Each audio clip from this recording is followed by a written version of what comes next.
ಮಾಡೋಕ್ಕಾಗೋದಿಲ್ಲ. ದಯವಿಟ್ಟು ಯಾರು ಇದ್ರ ಬಗ್ಗೆ ತಲೆಕೆಡಿಸ್ಕೊಂಡು ಮಾಡಿದ್ರೆ ಸಾರ್ವಜನಿಕ ನಮಗೆ ಹೊಂದ್ಕೊಳ್ಳೇಬೇಕು. ಈ ನಮ್ಮ ಹೋರಾಟಕ್ಕೆ ಕನ್ನಡ ಚಲನಚಿತ್ರ ಪೋಷಕರ ಸಂಘ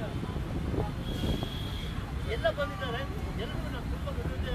ಇದಕ್ಕೆಲ್ಲ ಮುಖ್ಯ ನಮ್ಮ ಸದಸ್ಯರು ಇವ್ರ ಕಡೆಯಿಂದ ನಾವು ಇಷ್ಟೆಲ್ಲ ಬಂದು ಹೋರಾಟ ಮಾಡ್ತಾ ಇದ್ವಿ. ಇದಕ್ಕೆಲ್ಲ ಕಾರ್ಯಕರ್ತರು ಮತ್ತು ಪೊಲೀಸ್ ಡಿಪಾರ್ಟ್ಮೆಂಟು ಮತ್ತು ಮಾಧ್ಯಮದವರು ಎಲ್ಲರುಗಳು ಕನ್ನಡ ಚಲನಚಿತ್ರ